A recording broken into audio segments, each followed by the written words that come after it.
All right, welcome everybody. Welcome.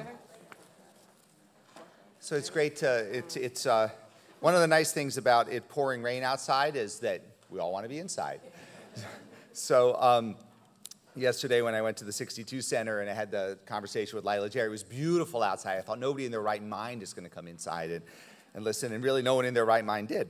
You know, this is the second year of what is, a tradition of taking some time at Reunion to reflect on and celebrate the importance and the history of women here at Williams. And last year we started that with the 40th anniversary of the graduation of the first class that women had entered as freshmen, and we're continuing that here. We're looking forward to the 50th anniversary of coeducation at Williams. You can celebrate the beginning and the end, right? So you get the, and that's coming in 2021, which will mark the 50th year since women entered as freshmen. I think the only thing to say about the decision of Williams to become a coeducational institution is that it saved the college from total irrelevance.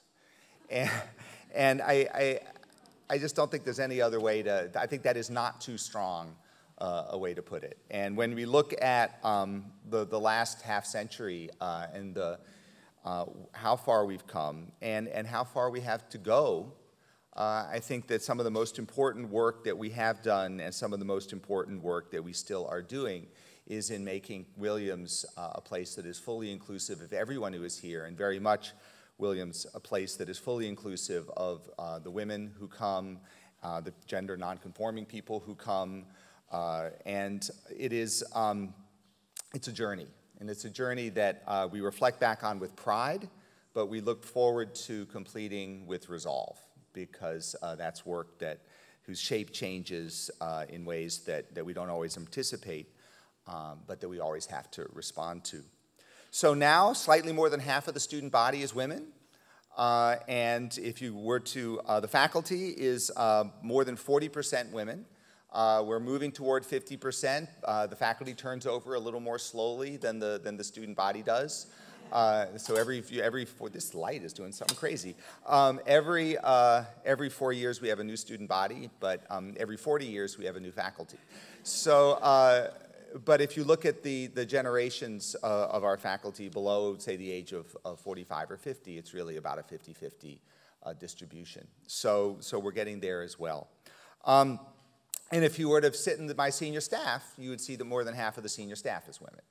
So the college is, as I observed the other day, I'm the one standing in the way of the first woman president, so I aim to stand in the way of that as long as I can. but I think that's got to be coming to us really soon, and I will say in this room, I certainly hope we're looking forward to our first woman president of the United States soon as well. So, sorry, that was more political than I'm supposed to be, but I can't restrain myself. So we've achieved numbers, but we have work to do on climate. We have work to do of many kinds. Today is a day to celebrate, right? Today is a day to celebrate the accomplishments of women from a number of decades here of time at the college. We were going to have 4 folks. One, Beth Stoddard from the class of 1961, was scheduled to speak but is unable to at the last minute, and so she won't be here. And as you well know, we had transfers and we had some spouses who were able to attend and become alumni of the college before the mid-70s.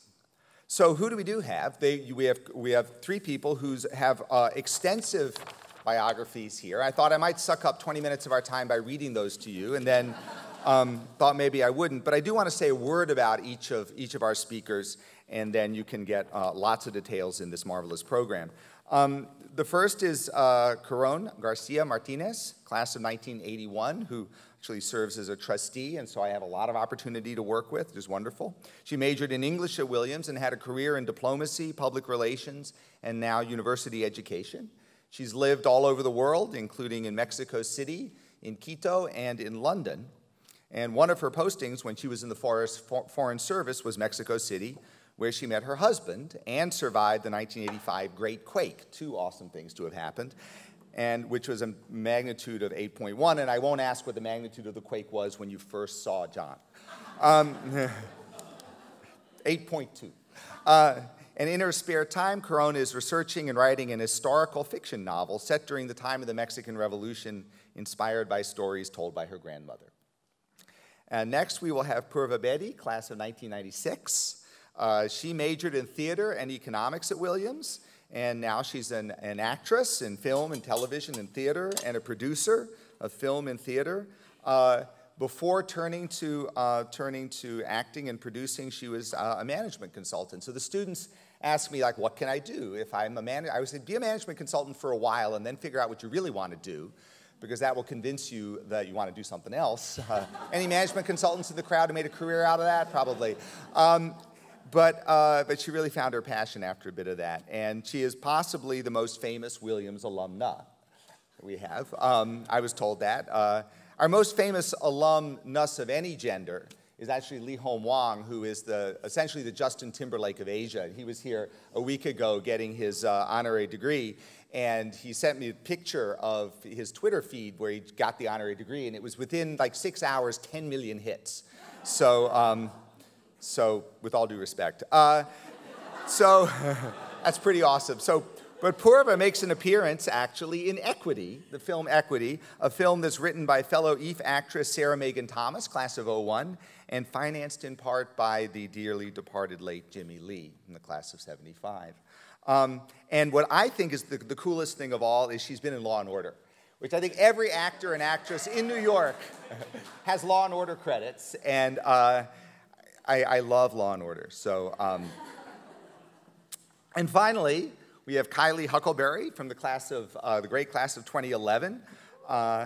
Majored in biology, psychology, and Spanish here. So we had a single major, a double major, a triple major.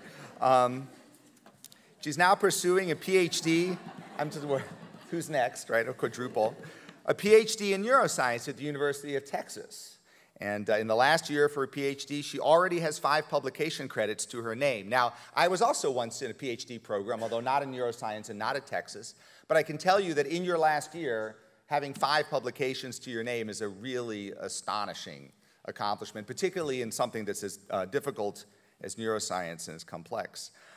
She was also a great teacher, because she had great teachers at Williams and was paying attention, and was voted the Outstanding TA Award in 2014, which is a student-nominated award. So it's the people who really know who's good who nominate that. And of course, since she's a millennial, you can follow her on Twitter at NeuroWorm, and you can learn about everything from the best cookie recipe and the anhedonia circuitry revealed by optogenetics and fMRI. Did that sound like a collection of words that has something to do with what you do? Excellent. That's all I was aiming for. So without further ado, I think, Caron, you're first.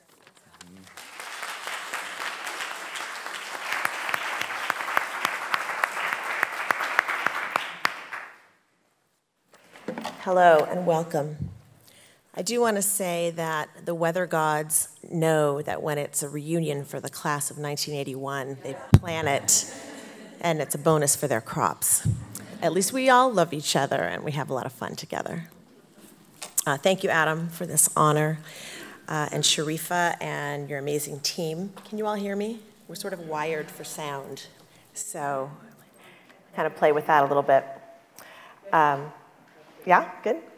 And to the folks in the alumni office who never fail to see in me an opportunity to serve the college. I'm so grateful. My remarks here today honor my amazing Williams classmates, the great women of 1981 and our decade, too. People who are working to change the world as everything from lawyers, doctors, Indian chiefs, education, nonprofits, and most of all as amazing partners, parents, and my lifelong friends. So I definitely wouldn't be here without all of you. Before I was a woman of Williams, I was a Garcia, a Mancuso, Guevara, Figueroa, a daughter of immigrants, survivors, and outsiders. And actually it was a bit of an outsider that was responsible for me coming to Williams. Dr. Richard Marks, from a working class part of Boston, who was also Jewish, came to Williams on the GI Bill and was not entirely comfortable here, but he loved the education. And when I worked for him after school, thinking I might want to become a doctor when I was in high school, he said, if your grades are good enough to go to Stanford, you've got to go to Williams. So thank you, Dr. Marks. So the dwelling of the Gallant is such a big sort of billing to live up to. I wouldn't have said I was brave or intrepid or gallant or any of those words on the day that my acceptance letter came from Williams in 1977. But I can claim them now, and I can do that largely because of all of you and this magical place surrounded in this purple valley. And I just want to tweak the phrase a bit to say, rather than the dwelling of the Gallant, that I think of Williams as the making of the Gallant. It's that place where we all sort of discovered ourselves and each other and our capabilities to bring those gifts out into the world. What will I learn? Knowing ourselves is a critical first step. Who are we? What do we seek? What do we need? Really, truly, until we know ourselves, we just don't even know what we're capable of and what we can give to others. So at Williams, I cultivated a very strong habit of self-awareness, and I'm here to share my college journal with you. Perhaps with all of the secrets in here, we could raise money to build a new art museum or something at Williams. But yeah, it's all there. Primary research right here. But what I realized, and reading through it, and even as I was doing it, is that at age 18, I basically ran away from home. And Williams was the place that I landed. As a young diplomat, I'd often tell State Department colleagues that my first foreign posting was to the Berkshires of Massachusetts. It was entirely as foreign as the Himalayas and as cold. I didn't know what I was doing. But it worked out well, obviously. But it was exactly the strangeness, the fact that everything was different, the way people talked and where you all vacationed in Maine. Who goes to Maine? That it was exactly what I wanted. I was rebelling in the only way I could allow myself, which was to pursue an education. The fact was that the first decade of our middle-class life had been really ripped in two. My father was injured in a car accident when I was 10. He had been a first-generation college student and had gone to medical school and was a respected anesthesiologist. And that all came to an end when he was badly injured in a car accident and turned to narcotics to ease his pain. And when his doctors realized that he was hooked, stopped prescribing, and then Dad prescribed for himself, and then he lost his medical license. I told you I'd cry first. So he wandered around Fresno, California, giving physicals to farm workers for $5 a piece. And my super strong mom stepped up. She'd kept her nursing license current, and she went back to work working nights to support the three of us. I was the dutiful oldest child, the oldest of three, and I took care of my brother and my sister. So a little audio-visual, there I am. Our house by the lake. My cousins used to say it was the house by the lake because we had this great pool. And this is my whole family 2 years after my dad's accident at my 6th grade graduation. So Dad came down for that. So all I wanted to go was to go to college and take care of myself and just be selfish. And I was bold. I just wanted adventure, and I just wanted to be selfish. So I landed here. I had learned that life can change on a dime. I had learned that security was fleeting, that things like careers and good health and houses and security could go away. So I came here and I was a sponge. And I want all the things. I want everything. I wanted a new friend, a new view, a new class, a new outlook, a new place to go home for the weekend. And that was who I was when I was here. I actually didn't share much with my friends at the time, which a friend of mine noticed, about my home life. I just wanted to be here and be absorbed feet first. So sleeping out on Stone Hill or Pine Cobble, trying to ski in my blue jeans at Brody, walking on the ice in my moon boots, pondering existential thoughts, thinking about what I wanted to do. I got involved in caring about the world. Divestment from South Africa was a big deal when we were here. And I wanted to know about that and have opinions about it. I fell in love with English literature, especially narratives about other women's lives, and I dove into those. And I fell in love with poetry, which touched me to my core. In 1977, maybe 20 of my classmates were also from California. I don't think more than half of us really stuck it out past that year, even. So my classmates confessed to feeling at first that I was different, but only approached me with affection and never with a sense of prejudice. So I really thank you for that. But a few incidents did force me to think about being brown in a largely white world. A young man I was involved with one year invited and then had to disinvite me to his home for Thanksgiving. I was taken aback. This boy was the least prejudiced person I knew, but his father told him that he didn't want a Mexican at his holiday table. At homecoming, our senior year, 1980, and my friend was appalled, believe me. I think it was more generational than anything else. Homecoming, our senior year, 1980, there was a cross burning near Perry House. I was angry. I was afraid. Many of us were. It shattered my sense of safety in these mountains, in this place that was Williams, that was separate from the world. But I was really proud because, and I checked this in the record, 1,500 of us, faculty, staff, and students, showed up to protest. It was not just something the BSU was concerned about. And with our voices and our bodies, we said, this is not a place of racial hate. This is not Williams. And that just made me really proud. And it's still not.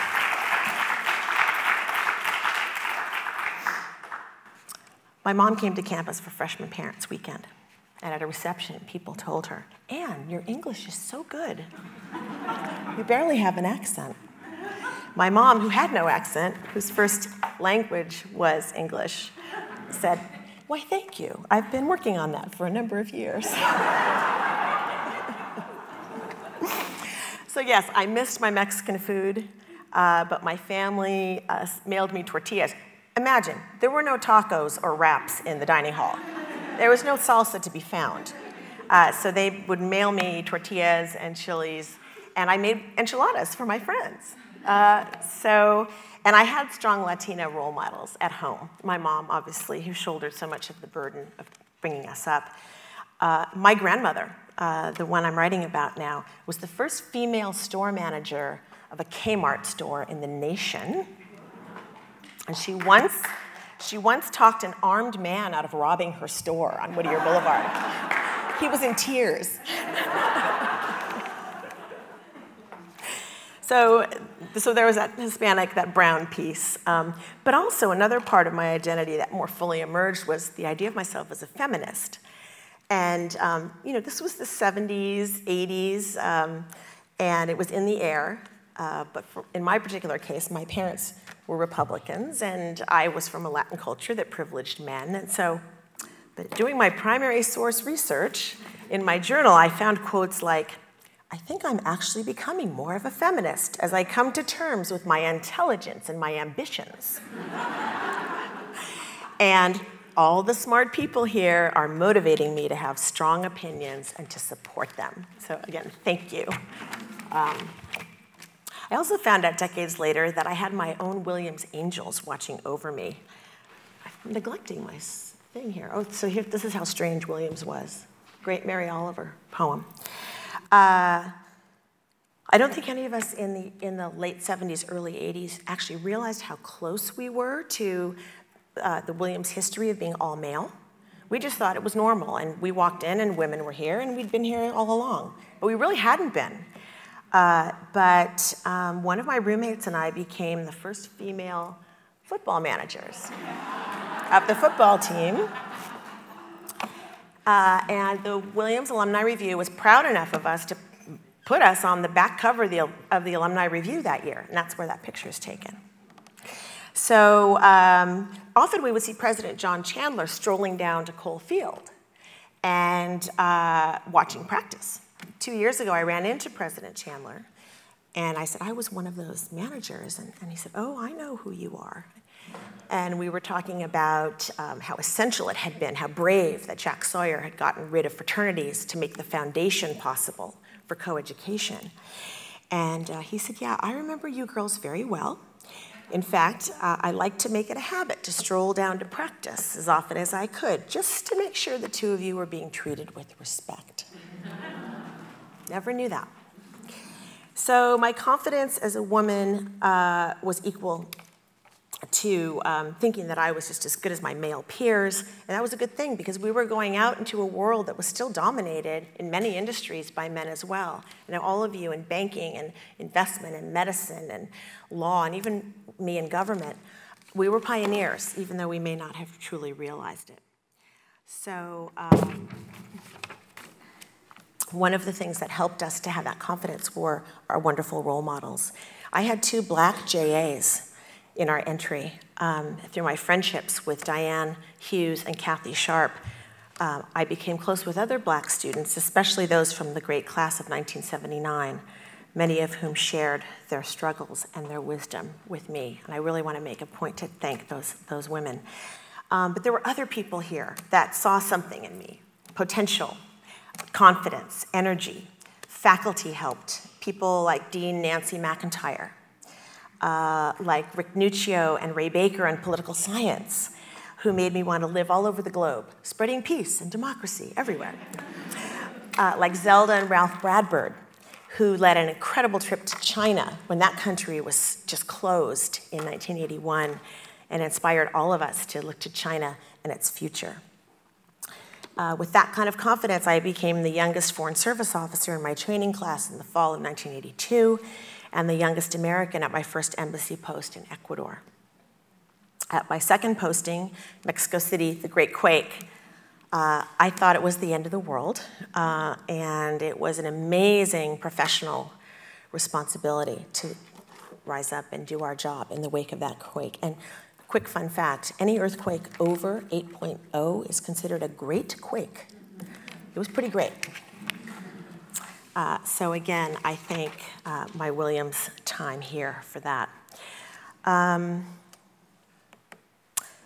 Here we are in middle age, and we realize that our core is curiosity, learning, and relationships. That's at the heart of all of us. And these lessons and relationships become more complicated when we're in middle age. When we're young, it's easy to take risks. We think we're immortal, we're fearless. But as we get older, we start to lose things, and people, and opportunities, and maybe optimism, and maybe our good health. And so from my students, I learn about uncertainty, identity, and passion. From losing both my parents, I've learned about grief and legacy, letting go, and being strong. My husband and 3 sons teach me the most valuable lessons about love, choices, consequences. Some of these lessons I don't ask to learn, but I have to. They are my most precious fellow travelers. So what will I learn? To continue to seek and give. Exactly 1 year ago, I traveled to Nicaragua with Love, Light, and Melody, a nonprofit that tells the stories of Managua's trash-dwelling communities, people living in the trash, making a living out of scraps and recycling. And their goal is to build awareness, build schools, build medical clinics where these people need to live to make a living. It was hard to be there. In that 1 week, I struggled to absorb all of the humility, the degradation, the sadness, and yet the incredible hope and spirit that some of the poorest people in the world still hang on to. I don't know how. But we're never done. None of us are done. And all we need to do is keep looking around the next corner, cultivating a spiritual sense, however we define it. Nature, the spirit that lives in your dog, God, the universe, to keep on believing in anything larger than ourselves, to be giving back. And I just want to say a few words of wisdom. Avail yourself of artists and poets and musicians. They are wise for a reason. Remember to play, to breathe, and be grateful. Finally, upnote. Wicked was a word I'd never used as a favorable adjective before I came to Williams. You know, a party could be a wicked good time, or a pizza was wicked delicious. Weird. And so my favorite song from Wicked is the perfect tribute to all my Williams relationships. I'd try to sing it, but I think I'd only cry. But so just talk it through with me. This is the group participation. So much of me is made of what I learned from you. You'll be with me like a handprint on my heart. And now, whatever way our stories end, I know you have rewritten mine by being my friend. Who can say if I've been changed for the better? But because I knew you, I have been changed for good. Thanks. Let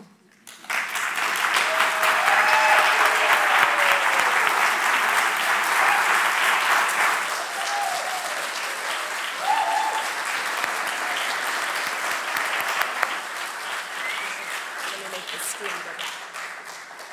Do you want your journal? Otherwise, I'll start reading her journal instead of what I'm supposed to say. Hi, Sanaya. That's my daughter. What is your history? What's your story? What do you love about it? More than 20 years ago, I would love this a lot more if it were my 5-year reunion. But here I am. A long time ago, what is still one of my most formative theater experiences took place in the dance studio at Lizelle Gym here at Williams in an anthology piece produced by Professor Sandra Burton. Yeah, who's here? I mean, I don't know if she's here, but she's here. Dressed in a bright red sari, I recited the questions and comments I had been bombarded with throughout my childhood as a brown girl new to America. You smell spicy. Is your father a spy? If you go out in the sun, will you just keep tanning forever? Your house smells weird. Why do you speak English so good? Do you ever get sunburned? As the questions continued, I slowly unwrapped the layered red sari. By the end of the show, it lay crumpled in a brilliant cardinal heap on the floor, a symbol of the identity I both cherished and felt burdened by. A beautiful thing, but a binding one. I had created the show from my old journals in response to a challenge by Professor Scott Wang in the Asian Studies Department in a class called Asian Americans from 1965 to present. And can you imagine, by the way, as if it took one class to talk about a quarter century of more than 25 different Asian Americans. But in that class, Professor Wang pressed me to ask myself the hard questions about my identity, about my general history, and about my personal history. And about my personal history with the both subtle and overt racism and sexism that I encountered as a brown woman every day. What is your history? He had me ask myself. What is your story? Truth is, I've always been a half-glass-full kind of girl, an optimist, a happy child. The comments, the subtle and not so subtle slights growing up, I preferred to ignore them as best as I could. I just pretended they didn't happen. I preferred to befriend the girls who befriended me, to explore my curiosities, whatever they might be, and to ignore those who thought that I should be doing otherwise. I've always, in my way, tried to live blissfully. And sometimes, I admit, blissfully unaware. But these questions from Professor Wang and my other great mentors at Williams, David Apple, Tina Shepard in the theater department, again and again, about identity, about my core self, about who I was and how I was perceived. And then, through Professor Lenore Doxey, David Herskovitz came to Williams my senior year and cast me as Gloucester in King Lear. And for those of you who don't remember your Shakespeare, that's me playing an old white man with 2 grown sons. Can you see it? And actually, Leehom Wang, that other person we were talking about earlier, he played Goneril, a woman who blinded me. So there you go. But these questions that Wang and Shepard and Herskovitz continued to ask me to ask myself were not easy ones, and not ones that I necessarily wanted to answer or explore. And make no mistake, having come from the public schools of an extremely diverse city, New York City, to a small liberal arts college in Western Massachusetts, being a brown girl in a 2 feet of snow white world, I think the term safe space would not be the most accurate way of describing my situation here, of describing the place in which they were asking me to so publicly explore these very difficult questions. And yet, even if really all I wanted to do was pretend that I was a white girl from Connecticut, I wasn't. And in a way, in that way, Williams was the perfect not safe space for me to begin unwrapping the layers of that metaphorical sorry. Because of course, as everybody here knows, compared to the wide world I was about to enter, it was indeed as safe as things get. Because things for me, when I graduated, were about to get as far from safe as possible. I was about to enter a field in which women actors are judged immediately, coldly, within earshot solely by their appearance, their age, weight, skin color, rack, and where women of color were a nearly non-existent entity. 2 decades ago, when I began auditioning for roles in film and television, less than 3% of all characters in the 100 top-grossing films of each year were Asian. And some of those Asian characters were played by white people. And just on a side note, do you know that Leonardo DiCaprio is going to play Rumi? Like, it's happening now. So that number's gone up nearly 5%, which you can either look at as it's gone up by 60%, or it is 5%. That is not an earth-shaking change. When I booked my first big TV role as a medical student on the TV series ER, it was one of the first times ever that a South Asian actor played a doctor on American TV. Because of course, you would never meet an Indian doctor at a hospital, right? Right? This role led to other TV roles. Dr. Patel, store clerk Patel, Mrs. Patel, the arranged marriage bride, which eventually led to a film called American Desi. American Desi was an independent college rom-com that became a cult classic, and more importantly, a cultural touchstone for a whole generation of South Asian Americans. Like Better Luck Tomorrow or School Days, American Desi was a representation of young people of color by young people of color. And it both disregarded and played up the stereotypes against and within which we had been struggling to locate ourselves as both a group and a group of individuals our whole lives. The film put the whole cast, me, Kal Penn, who I'm sure everybody knows, and Rizwan Manji on the map, and was part of a change in the mainstream perception of Asian Americans that can be traced through Margaret Cho's groundbreaking work, to Harold and Kumar, to Lost, to Heroes, to Master of None, and beyond. What is your history? What is your story? Professor Wang asked in my Asian American history class. And then in my theater class, Tina Shepard asked, what do you love about it? They were asking, essentially, for me to challenge myself to continually ask these questions. But you know, for a woman of color of my generation, before I got to college, in elementary school, in high school, all I wanted really was to not be asked those questions, to not have my difference pointed out, demanded, co-opted, questioned. At Williams, I was challenged to do the exact opposite, to look at myself and to look at where I was, with all the honesty and bravado that only a young woman could muster. And in fact, that theater piece, the red sari, the old journal entries, other people's judgments, questions, words, is actually something that you can very much imagine being performed by a young woman at Williams today.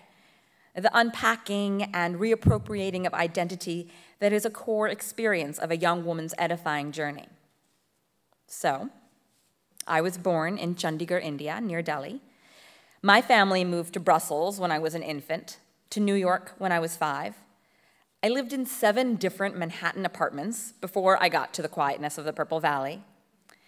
And in each, I wanted what all kids essentially want: to fit in, to have fun, to not specifically have my friends say that they didn't want to play at my house because of the way it smelled. I wanted my mother's French to be flawless. I wanted my father to be handy. I wanted to have my birthday parties at McDonald's, where they serve beef, right? I wanted to vacation in Cape Cod. I wanted to walk through the world, the stage, the set, unaffected by my Indianness, by my immigrantness. And in a way, I was asserting that very desire by choosing Williams itself. Academic, rural, New England, very American. Of course, when you're a college-aged woman of any color, we are reminded again and again recently on campuses all over the country, nothing seems like a safe space. And how in the world could I have thought that coming to the Berkshires, nearly 8,000 miles from the place that I was born, would have offered me a way to blend in? But here's the key to that. I've been challenged and rewarded and challenged again by exactly the questions that Professor Wang and Tina Shepard asked me to confront in those formative classes. Those questions have, in fact, become my touchstone, returned to again and again in my work and in my life.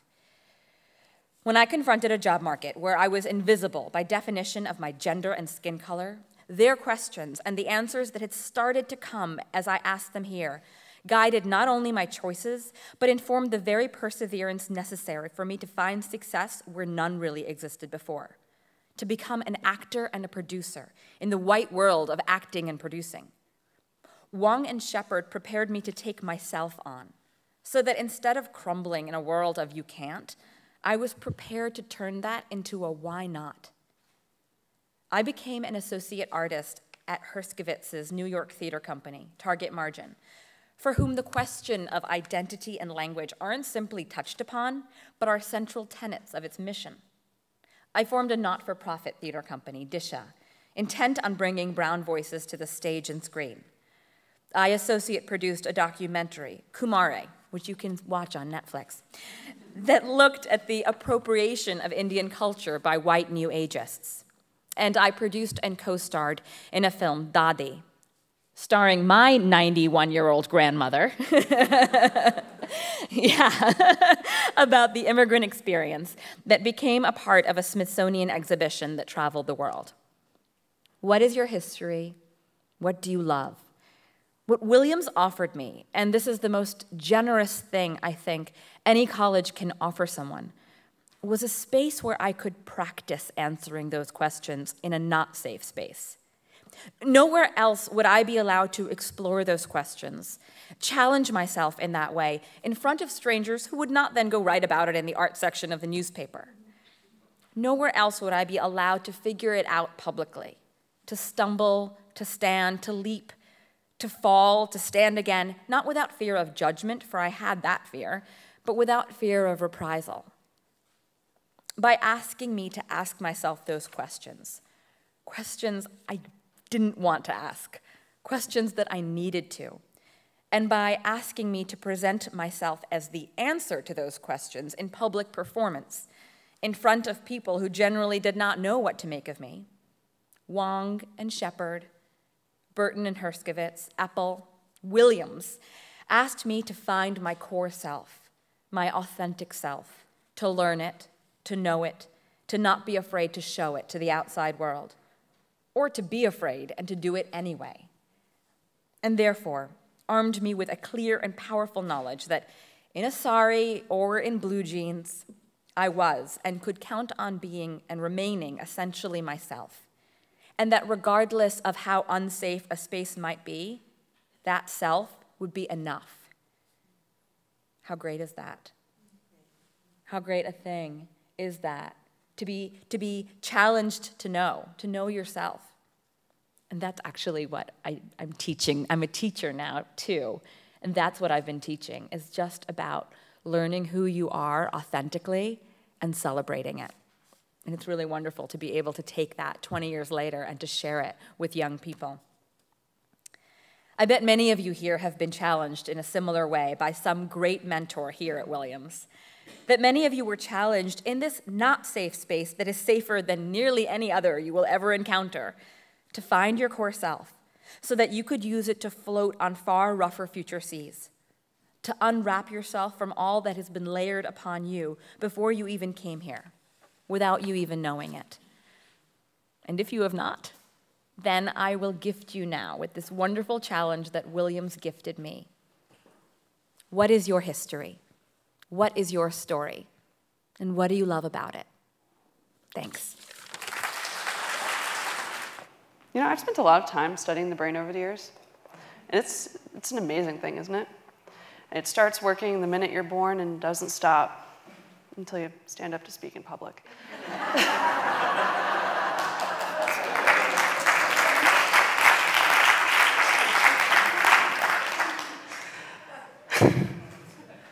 So I was invited to speak today about what makes a woman of Williams. And I realized that's actually a really hard question, because I don't think any two people in this room would have the same answer to what that question is. I mean, there's so many different things that we value ourselves on being quirky, driven, motivated, open to trying new things. But there was one thing when I kept thinking about it that kept coming back to me, and it was community. Finding, building, valuing your community. I remember when I first came to Williams from Arizona, it sleeted. Sleeted. Yet somehow, despite offending my delicate desert sensibilities, something about Williams just spoke to me. In fact, during this very wet and cold first trip to Williams, I was convinced to attend at least one class. It ended up being a Psych 101 class. I didn't even think I wanted to take Psych 101, but the girl I was staying with told me, you know, it's a great class, lots of freshmen take it, you should go. So I thought, okay, sure, let's go. The lecture that day was about learned aggression in kids. Do you guys know what a Bobo doll is? It's relevant, I promise. It's basically this punching bag for kids that's painted to look like a really creepy clown. I mean, I think it's creepy. Well, what the experimenters did is they took a kid and an adult and put them in a room with a Bobo doll, and the adult would stand in the corner and interact with the Bobo doll. Sometimes really nicely, sometimes really badly, like yelling at it, sitting on it and hitting it, shooting it with a toy gun. Eventually, the kids would be put back into the room, and the experimenters would watch and see how they interacted with the doll. Ends up, kids mimic the behavior that they see. But I think the professor really wanted to drive this home and make it memorable. And so, all of a sudden, he takes this blown-up Bobo doll out from behind the podium and puts it across the room. And he tells us, oh, you know, see, I just wanted you to see what this looks like. And then he kind of stops and pauses, and then rips off his shirt. And he's got this muscle tee on underneath. And then he pulls off his pants, and he's got these little short shorts on, screams, runs across the room, and tackles the doll, screaming profanities the entire time. I am never going to forget that class. And I mean, in a weird way for me, that was when I knew I belonged here. I'm not sure what that says about me. I knew. But you know, we create a community of people like that. I remember walking out of that classroom with the other, I guess we must have been juniors in high school at the time, thinking, oh my God, this could be what class is like every day. Obviously, it didn't turn out that way. But we didn't know that at the time. But that's just the type of people that we are. We're drawn in by the unusual and the challenging. And it creates a community of people that think like that. In fact, our first few weeks at Williams are all about building and cementing a community for us. I mean, what happens when we first get here? You get whisked off to Wolf or Where Am I or any of the other EAF ventures that now happen that were not there once upon a time. Then we come back and we spend quality time with our entry mates, people who are meant to smooth your transition into college. I mean, for my part, I did Where Am I? And so these are some of the pictures of my orientation. You can see some of the random things that we got up to. I'm not really sure how we ended up in the lake. I was also some of my entry mates, Willie B. I see some of you guys are here. And, during this time when we're getting settled, we also are really strongly encouraged to try new things, basically take on as many things as you can handle at the time, between a cappella groups, different clubs, different sports teams. For my part, I did basketball and track. I also joined a research lab at one point. This is my advisor, Noah Sandstrom. He is unfortunately not here today. He's in London, so I'll forgive him, eventually. And actually, it was really great for me because my time in his research lab was really great because he pushed me even more into the community at large. I remember doing all sorts of outreach for the local elementary school, from dissecting cow's eyes to making lava lamps out of household cleaning products, including one instance where we wore baseball caps with fake brains on them to try and teach kids about neurons. But in the end, experiences like this and different groups like this, these are just communities that we create for ourselves. And I think it's actually really hard to be here and not be part of some type of community. I mean, even in our classes and our studies, we are a community. Take the tutorial system. Regrettably, I actually only took one tutorial when I was here. And disclaimer, my partner and I were actually friends. We just never agreed about anything in this class. I'm serious. Every week, we argued for the entire hour until the very last class. We started out agreeing, and then we didn't know what to do. Apparently, it was really funny. But, that was just what we do. We push each other to think differently. We help each other out. We act as peer tutors and teaching assistants. We take a really, really active role in the success of our community. And then we leave Williams, and we take that mentality with us. So when I got to Austin from Williamstown, I actually felt really lost. It was just very, very different. It was lonely, it was bigger. No duh, I know, but bear with me. And in my attempt to regain my balance, I decided, well, I need to find a community, and I need to feel like I'm really actively contributing to my community. And the first thing that I found actually ended up being what is probably one of the best and most meaningful things that I've actually done in graduate school, teaching and assisting in classes for adults with intellectual and developmental disabilities. These are actually some pictures from some of my classes I've TA'd and classes I've taught.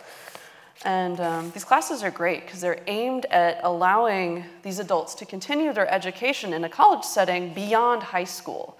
And we've taught classes ranging from Japanese to music to archaeology to neuroscience. We run the gamut. And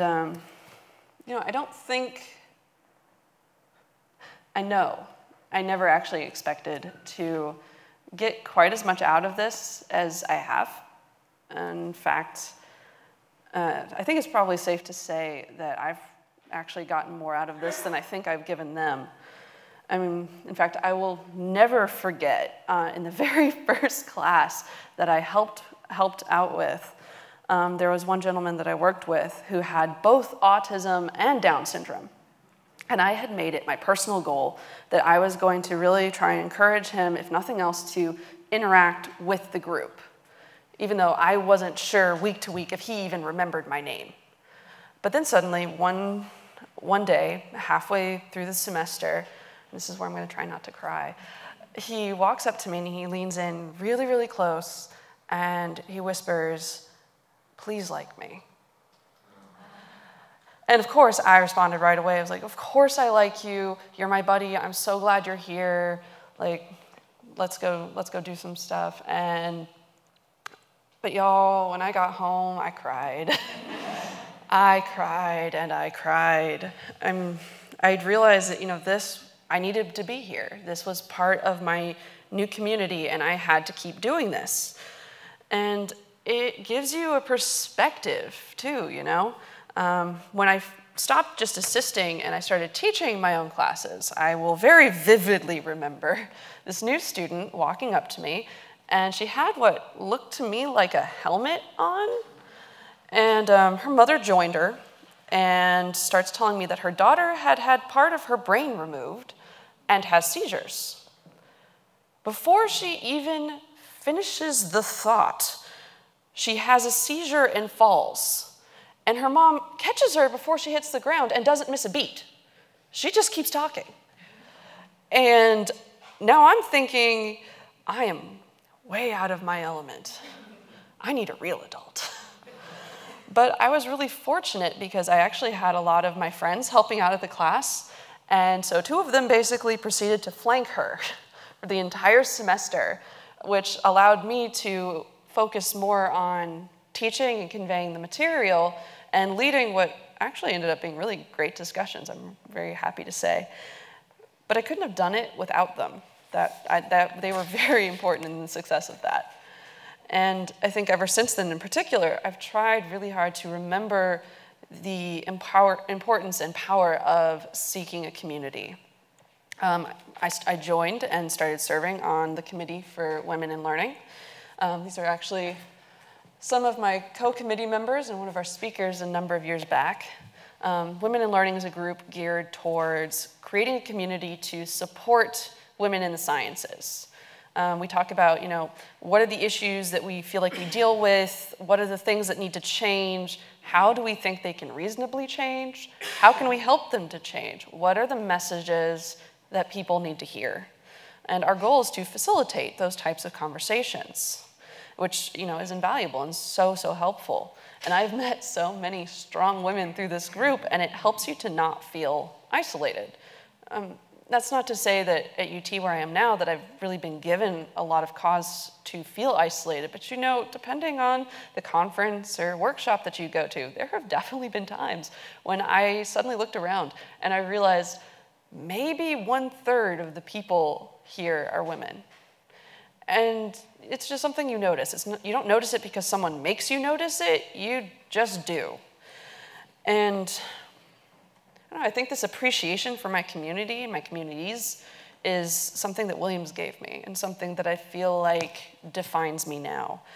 I don't know if you can say that makes me a woman of Williams or not, but I think that's something we do, is we value community. We value the people that surround us, and we go and we make things happen. We don't just let things happen to us. That's what made me, when I got to UT, immediately joined the Neuroscience Graduate Student Association and helped lead their graduate student-led symposium. Women of Williams don't just join communities. We become active players in them. We have opinions, sometimes very loud ones. And I think that's the difference, though. That's what defines us. It's our sense of community, but it's a very active community. It's what we expect of ourselves and the people around us. And when I was sitting and writing this, I struggled long and hard about how to end it. I wanted to think of something that I thought everybody would remember, something that was a big take-home. And I kept coming back to the Hopkins Gate. Full disclosure, this is actually framed on my wall. Climb high, climb far. Your goal the sky, your aim the star. We start and end by these words. We graduate right next to these words. And on first pass, this advice sounds very individual, but it's really not meant to be. Because again, whenever we interact with this, we're always as a group. We're always here, we're always there together.